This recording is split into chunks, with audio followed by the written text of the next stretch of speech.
El que me viene con milia up, con milia up. O leo wa kule faku kuanga le hunga ya ke ko. Si o ko ele langa mainga ko inano luma faku pufani. O leo o ka ku nga ele sempi. Ale ko suka sa ba ko te ka ko se ku. Ele rona ka pi. Ako sukali ko mi mika si ka ko ka. Sabare kwa mal polo le kawala. Sabare kwa pa ro ko ya ko le ma ro sko.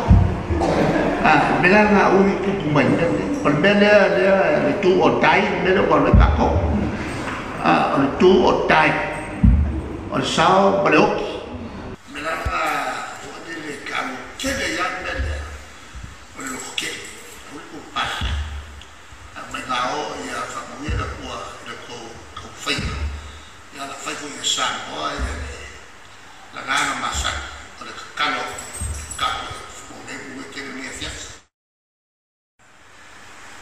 Over the past 8 weeks, we've worked very hard. We know that we're behind other countries in preparation, but I couldn't have asked any more not from just the players that have been selected for the Olympic qualifier, but from the other 12 members of the squad who've gone to make up a larger team. The boys have shown fantastic commitment, training 3 times a day. As a coach, both Brian and I could ask for no more than the commitment they've given. It's a team of many talents. I don't think anybody can ever tell us that Samoa can't produce rugby players. The 12 players here are a testament to that. There's no guarantees in sport. I'd look to guarantee that we're going to come back here in 10 days' time with Olympic qualification in our pockets.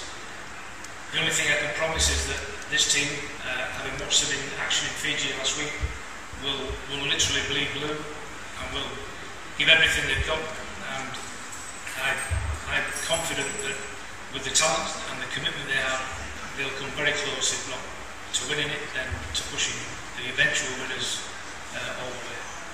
Thank you very much for your time, and I hope you support us in the next 10 days.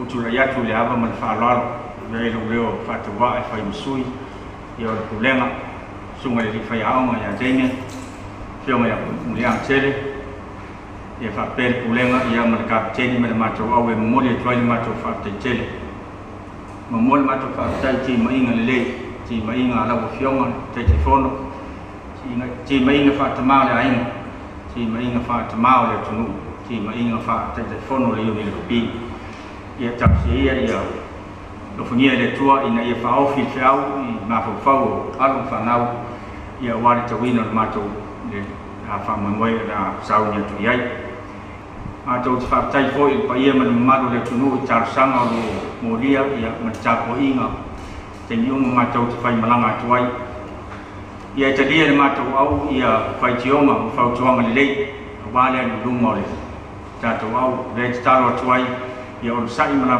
pali e fai no fia foi le mato ngalwana ia le o tato le pai malai sto tato fia ma fa tai le tua o e fai me stele mato jo foi ia fa foi ron di inga ia la le ma ta fa lo ina sama to fa mtana pauli nei ia mato te mana mia le to so swani mato te mana mia ta poi mato te mana mia to ta sang mato te fa tai tuai lo fio ma te telefono per le port o lau faton mo sifa blue sky per ma yun le kapia sa mo ia manuia a soifua